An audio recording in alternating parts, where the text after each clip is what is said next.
Alright, I wasn't going to bother making a video about this one because this is just either going to be a personal vehicle or one I was going to flip, and I was kind of hoping it was going to be something simple.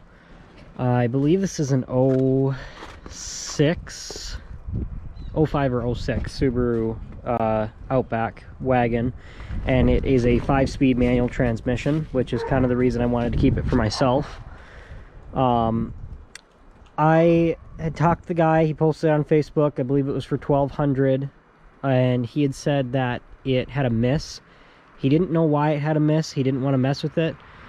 He had already moved on to another vehicle, and it was kind of the family's vehicle where it was the wife's and then the son's and then the other sons and kind of hopping around. So I told him I'd be interested in coming out and taking a look at it, but usually when these motors have a miss, it just needs spark plugs. You can't buy it on that guarantee because oftentimes these belts do snap and people replace them and then it's got one dead cylinder. I ended up going out there, started it up, and the thing ran pretty piss poor. I mean, it ran pretty piss poor. There's definitely had a miss to it somewhere. And the weird thing was it actually wasn't throwing any check engine lights, any error codes, anything. And the light itself is actually good. You can see it right there in the bottom left. Make sure you can actually see what I'm seeing. Kind of out of focus, but you can see the light's not actually burnt out or anything. And I think if you could see on the odometer there, it had something like 200 and something thousand miles. But you know, for me, that doesn't mean a goddamn thing with Subarus because as you know, or as you probably know, I do a lot of Subaru head gasket jobs, and so I've got a spare motor for this if this motor is junk. In fact, I've actually probably got a couple. But anyways, I ended up going out there and I kind of looked it over, and I didn't bring my truck and trailer the first time I went and looked at it because I really wasn't sure the guy was going to want to move at the price of $1,200, just because it does have almost brand new winter tires on it, and the body's not in too bad of shape. I'll kind of do a walk around here. You can see there's quite a few white paint scuffs there from where someone sideswiped something, and then there's some little bits here and there, but nothing major anyways. A couple small little dings and dents from hail, and then some more scuffs on the back. That one up above the reverse light is just bird poop, but the other stuff here, some of it's dust, some of it's scuffs. It does have a hitch, which was a nice added bonus. Also has, same thing, some more white scuffs on the side over here, and then there are actually quite a few. There's probably 8 or 9 little tiny dings all over the passenger side here. That's just kind of wear and tear, but whatever. Again, couple more white scuffs, and the only real ugly thing is this fender up here.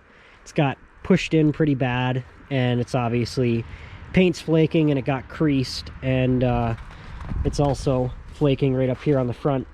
And I knew that the fender had been replaced for a couple of reasons. First of all, if you look, this was creased at one point. It was also bent up over here where all the paint is flaked off and it's been rusting. And it's not too bad over here, it's just paint flaking, but it wasn't actually creased there. So this thing obviously did get hit in the front right, and I ended up giving them, I shot them the offer of $650 to $700, kind of, you know, hoping that they would take $650 for it, and they were hoping for at least $900. And I kind of told them it's just not there. If it needs a motor, you're talking $1,200 if you have to buy a motor, and $900 plus $1,200, you know, $2,100, and that's not even including labor, which these aren't labor intensive to swap. But you know, you'd basically be paying what it's worth and guaranteeing that there's not another single issue with the car. You know, if it needs a clutch, if the transmission's on its way out, if the AC has a leak, if the new motor needs or doesn't need head gaskets, plus you have the body damage and whatever. So we ended up coming to an agreement at $700, and it does have a salvage title. Unfortunately, I didn't ask about that. Otherwise, I would have, you know, offered $500 to $600. For me, again, that's something that doesn't make a difference, but if it's something I'm going to sell, that's something that can make it a little bit harder to sell. And so anyways, another dead giveaway that this fender was replaced is, if you look here, it says T-35 TKY and then a part number. And TKY is I believe it's a Chinese, I don't know if it's Chinese or Japanese or whatever, but it's an aftermarket parts company. If you come over to this fender over here, notice it just says Subaru and nothing else. Well, yeah, she did confess, you know, that it did hit a deer a couple years ago, and you know, they had the body shop replace and repaint the fender, as well as, I believe, the headlights and the bumper cover. And I don't know that they did the hood. I didn't see anything on the hood that made it seem like it was aftermarket. But for sure, this fender, you know, and that's probably why it got creased, because these rinky-dinky aftermarket fenders are just so much thinner metal that if you were to, say you're talking to a buddy and you put your hand on the fender and you lean up against it, well, an aftermarket fender is going to push in and crease the paint like this and crack 9 times out of 10. A OEM bumper, or sorry, fender, using OEM paint, you know, from an actual professional body shop, would not crease and it would not crack the paint. I guess 9 times out of 10, same thing. There's still going to be that one time that it does. But anyways, back to the main point here. That's kind of the quick backstory on the car. I got it home and kind of same thing, started it up, kind of revved it up, and it still had a miss, you know, regardless of RPMs.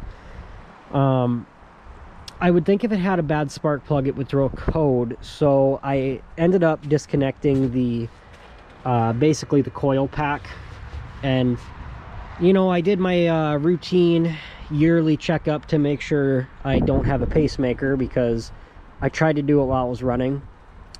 I got a little bit too close to the spark plug leads, and I got a good 8 or 9 just good hearty shocks.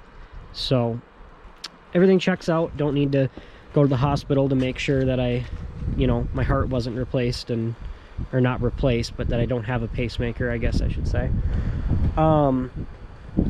So anyways, disconnected that, and I can pretty much guarantee this has a mechanical issue, because I'll try cranking it over here so you can hear what the engine actually sounds like. When you disconnect the spark plug wires, it's obviously starving the engine of any spark, so it's just going to turn on all 4 cylinders just as if it was trying to start. So the compression should sound equal on all 4 cylinders, but I'll go ahead and crank it over here so you can hear what the problem is here.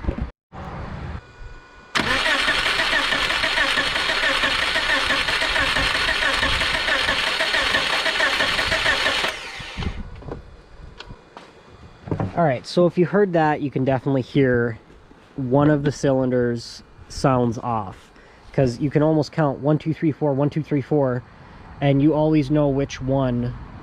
You can like, you'll never lose track and accidentally count 2 cranks as one, because there's that decisive 1 crank out of the 4. One of the cylinders sounds a little bit off. They were telling me that it just happened one day. I mean, not even 100 feet from their house. They were just taking a corner at like 5 miles an hour down their dirt road, you know, because they live on the lake and whatever, and it just started missing, just out of the blue. And they kind of parked it and didn't ever really bother to figure out what it was. Now, obviously, since it's a 5-speed, there is a chance that it skipped timing. I seriously doubt that, though. If they were taking a turn at 5 miles an hour, unless the tensioner wasn't installed correctly, then I don't see how it could have skipped time. It is possible. That's the first thing I'm going to check here. But they did have a timing belt installed at 193, which was around 40,000 miles ago. Usually, you're supposed to replace those every 75 to 125,000 miles, if I remember correctly. So it's definitely not at the end of its rope, the timing belt, I should say. And obviously, if it was done 40,000 miles ago, it's not something that would have happened 40,000 miles ago and they drove it like this. It is possible that it was not timed 100% correctly, and maybe it was, you know, a notch or two off, and then it did end up backfiring, or when they downshifted it, you know, maybe it did skip a tooth, and that is one possibility, I suppose. It's very unlikely. The other possibility is the tensioner went bad, and it could have been one of those things where it just went bad on the way home, and it was just kind of, I mean, no pun here, but bad timing. And they took a turn, and, you know, maybe it did skip a tooth there. That is, again, same thing, still possible. There are things other than timing belt that could be causing this. It could be a dead cylinder from something falling inside the engine and bending a valve, from very, very, very, very extremely unlikely, but it could be one of the pistons has a crack in it, or that it let go. And usually when something like that happens, when the connecting rod gets disconnected, usually it means that the engine's just not going to turn over because it's going to get pinched up against something. So like I said, very extremely unlikely, but that is a possibility that a connecting rod let go. It's got full oil. I didn't see any, I didn't drain the oil, I just checked the dipstick. I didn't see any metal on there. I don't see any oil leaks anywhere, so it's not like there's a gigantic hole in the block, and with Subarus it's pretty obvious when there is. So really what I'm going to do now is just basically take the timing cover off and inspect it and make sure that the engine is timed correctly. And if it is, then I'm going to go ahead and run a compression test on all 4 cylinders and find our treble cylinder. And I have a small borescope that plugs into a laptop that I can get my laptop out here and run it down the cylinder and see what I can see. For sure not something electrical, just because I guess I can't necessarily rule that out, because I don't know how these variable valves work on these Subarus yet. I haven't done any work valve related to these. I've done head gaskets on them, but I've never done past 2004, because I think they came out with the variable valves in 2005 or 6. I haven't done any sort of valve work on them, so I guess it is possible. I've had it happen on some other cars where a sensor is feeding the variable valve system a wonky signal, so it basically tells one valve to stay open or not close, or, you know, something like that. Of course, this is a mechanical valve train, but there is electrical kind of here and there. It might open the valve, you know, a half a second earlier or something, just for better fuel economy. So I seriously doubt it's telling one valve to stay open. But of course, if it did, and somehow it did bend that valve on that cylinder, that is a possibility. Again, extremely unlikely. More than likely what it is something happened with the timing belt, and it basically just needs a new valve on that side. But of course, if I'm going to pull the engine to do valves, then I'm obviously going to do both head gaskets and kind of do a basic short block rebuild and put it back in here. So yeah, I'm gonna, like I said, get this timing cover off here and see what I can see. I'm gonna move this thing a little bit closer to the garage here, just so I'm not working in the wet shit here, but just so you can clearly hear and see what I'm talking about. It sounds like there's something going on over here on this side of the engine. If I had to guess, I would say it's impossible to try to pinpoint whether it's coming from the front or the rear or whatever. But yeah, it ain't supposed to run like that. Alright, I went ahead and got the radiator pulled here. And you can see it just gives you such an incredibly big amount of room down here. I mean, I don't know, that's probably a good 7 inches or so, 6 or 7 inches, some spots 8. But one thing I forgot to mention when I was doing my head gasket repair video is getting this crank pulley bolt off. One of the ways you can do it if you don't have a big not 3/4 inch, half-inch like Milwaukee impact, or some good high quality impact that has a shitload of braking torque. It should be a 22 millimeter or a 7/8 if I remember correctly. And if I can get it on here with one hand, you want to put the socket, which again 22 or 7/8, on a breaker bar, and of course you're going to have to get it underneath this AC line here, and obviously not against any of the plastics. But basically all you do is set it up like this, and then you hop in and hit the key and turn the starter over, and it'll crank this way, which obviously turns the bolt to the left, which will loosen it. I'm gonna go ahead and get that set up here so you can see what I'm talking about.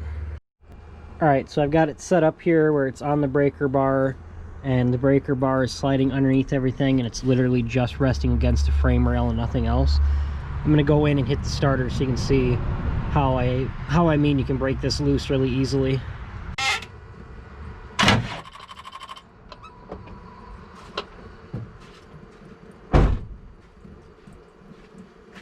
All right, and that should be broken loose there now.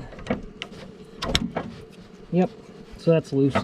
If you really wanted to be careful and not just bump the starter, you could disconnect the fuel lines, or better yet, the coil pack, and that way it's not going to get any spark, and it's only going to be turning over as long as you actually crank it.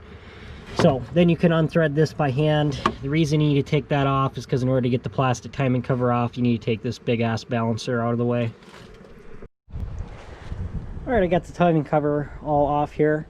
One other theory that I completely forgot about, and I've had this happen before. This timing cover was cracked. This is the inside, so it would be fitting up against the engine, pretty much like that, and where my hand is would be the passenger side head. This was cracked when it got in the accident. It's got a big ass crack here, a piece missing, a big ass crack, and a big ass crack. This piece would have gone, let's see, pretty much in there like that. And one possibility is that if this piece was kicking around in the actual basically enclosed environment of the timing belt, say it ended up landing right here on the belt and it got sucked up and under, well, you would think this would be mangled, but of course, you know, let me check the tension. The tension seems okay. I mean, I don't think it's enough to actually cause any skipping or anything, but you know, it is possible that that piece of plastic fell in and ended up causing it to jump time.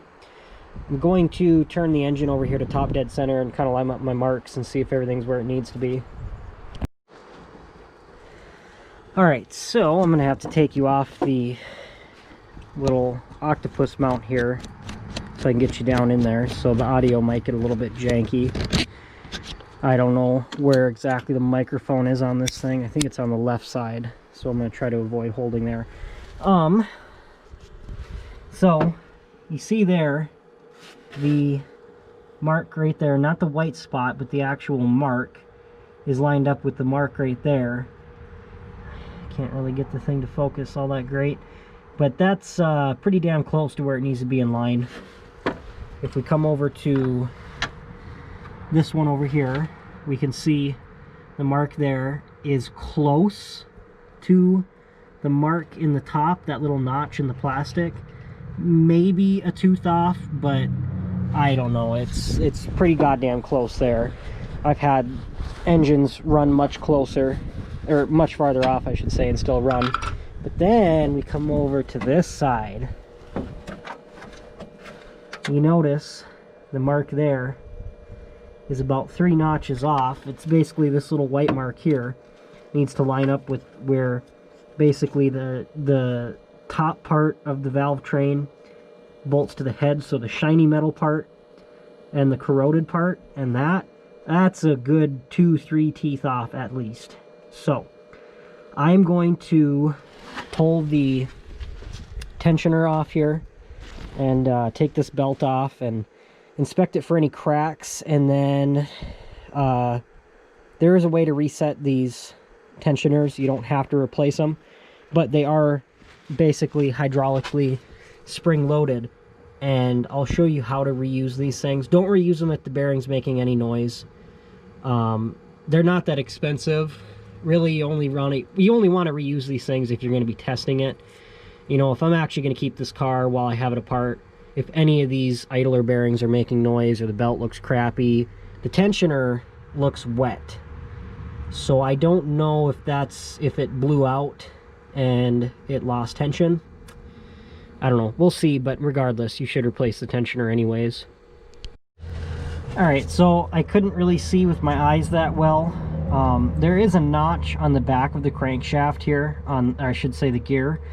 And so I technically have this a half notch off here.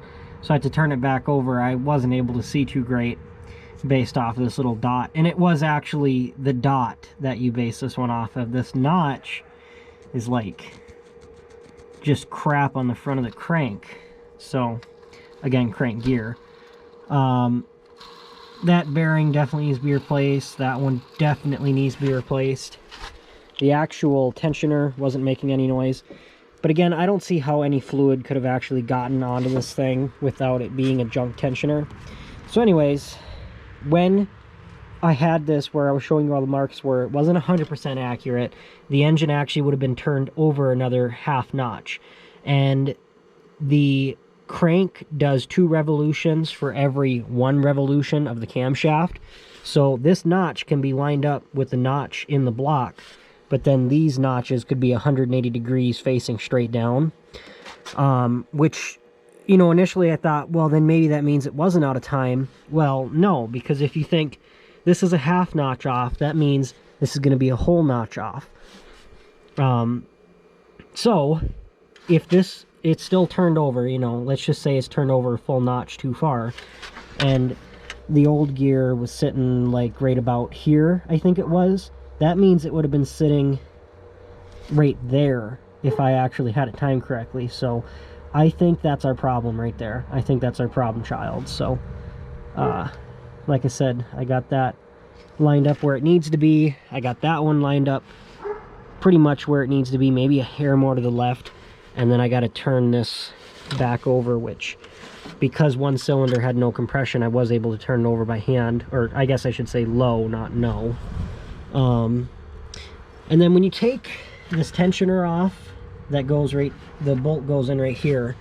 There is a washer on the front side behind the bolt head and on the back side, and there's also this little O-ring. And I believe the purpose of that O-ring is just to hold the washer on so it doesn't fall off when you're installing it. So the gear is actually spaced out correctly. So anyways, I'm going to take this over to the bench and see if I can... well, actually, I'm not even going to bother. I have these sitting on the shelf, so I'm just going to grab a different tensioner. I'm just going to throw this one in the pile in case I need bolts off it or something. Alright, so hopefully you can see this. This is about the best shot I can get here. If you have I call these grenade pins because that's what they look like, but they're just a pin that comes in the new tensioner when you buy a timing belt kit.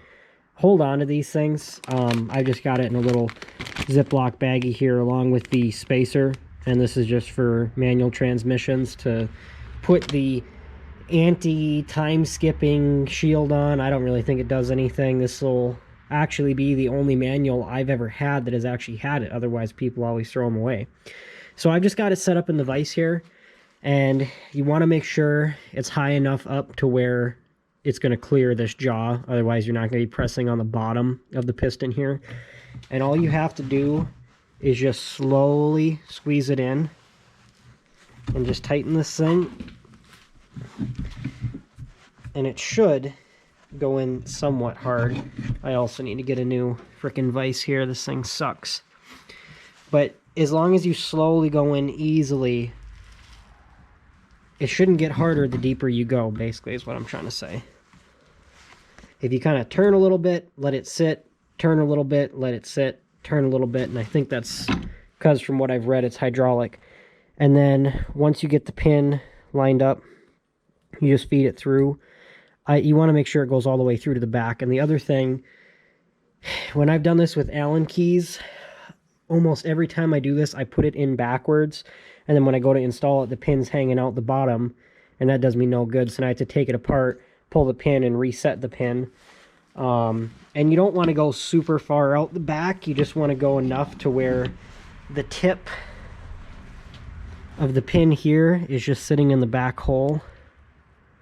So let's try that there. Still not quite enough.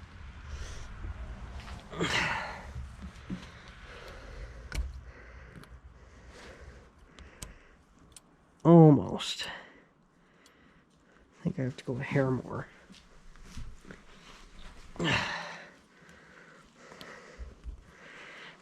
Come on.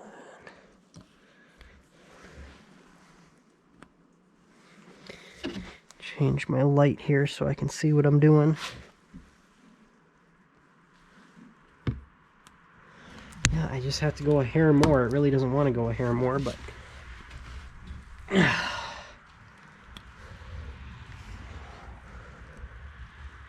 Oh, I see why, because I'm hitting this here. Okay, well, I'm just going to pull this pin out and loosen this back off slowly. And then I'm just going to move this over to here onto the side. I like to try to do center squeezes whenever I can, right in the center of the vise. But obviously that's not doable here. See if I can get you readjusted.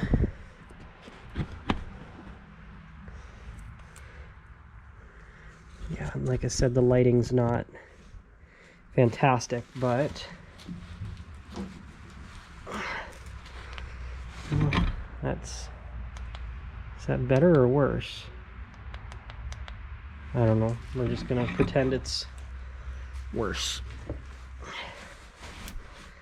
So tighten that in, and that's it right there. That's perfect. And then just make sure this is seated all the way, and then let it out, and then that's it. So you can see it goes in through the front, through the pin, and then just barely pokes out the back of the hole here. And that's just so if this pin was only sitting right here, it would kind of have a really hard tilt to it like that, and it would partially be engaged. Like I said, if you use just an Allen key, or an Allen wrench I should say, just make sure it's not sticking out to back here. You really only want it just barely poking out right there. Alright, I got the new belt on and already rotated it twice over by hand. With putting these belts on, the easiest way I found to do it is to get everything lined up and take this bottom pulley off, and then once you get all the belt routed everywhere, you just take this pulley and the bolt and kind of push it down, and then just finger thread it in until it starts to go in, and then actually tighten it down and torque it down.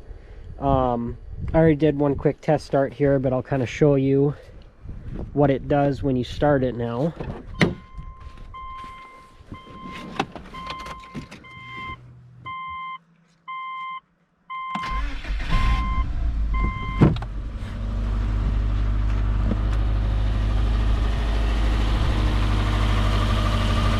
And you can hear, that's it.